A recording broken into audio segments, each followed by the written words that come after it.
ASDC pen Congress ki charia hut ki ong tung asai ki pachun un adim non carbon autonomous council branch secretariat saihem samphri kumat lo adai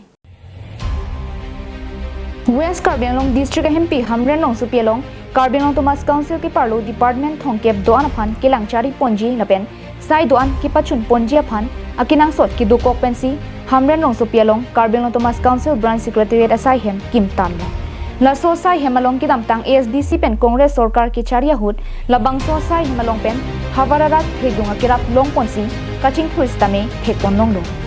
Bontanon kupi kodak kuson kumar ki chokchi penone Hamren Supialong Jasimet Carbon Autonomous Council branch secretariat saihem pinang ananingkan ki samphri dangsi achiklo thekpon longlo Ason tinasay phansitame dipurong supi palevek nangji kupena chok ningri joan pinlo Carbon Autonomous Council ke cari CM Dr. Piliram Rong Hangpen nangkitoy Joint Secretariat Michael Tumong aphan Hamren Carbon Autonomous Council Branch Secretariat Kipalangji aphan Hamren Rong Supi along kivangpen West Carbon District Commissioner DCA Amanpen Chingbar Kri kivangpen non havararat pachihokna Carbon Autonomous Council Branch Secretariat asai hempen jongsi samphri dang puluti kupusi akaprek asai kam aphan kelang RD ki pithek poputa havararat chethan pri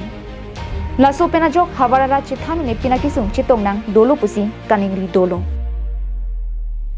Halapu Food and Civil Supply tumsitame Carbon Autonomous Council Branch Secretariat asai hemalong si dolo. Sai hem kachibang duki lam kini kalilo puta chiroktok arara tumpen chithanu ti.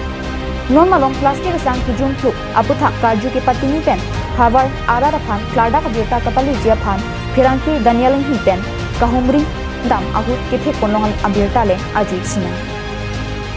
Plastic sang Hamren Supiang kang nangkili aputhak Food and Civil Supply hinten kilang chari ponje phan chirok togara tumpen kachini japhan akar ialong asai chitlen pen chumi chunupu klardak pen kipangdak ponje phan chuning ripon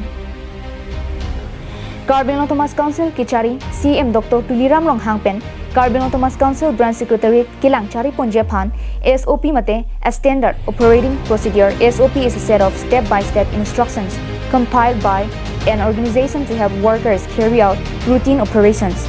SOPs aim to achieve efficiency, quality output, and uniformity of performance while reducing miscommunication and failure to comply with industry regulations. Piponote, Saikam asai pu sai pido anapan mithang asai hemalong kipachido ejapan hukum piasonte mesenji pusi havarara chunuri. Hamren pen Daniel Carbon Long Line.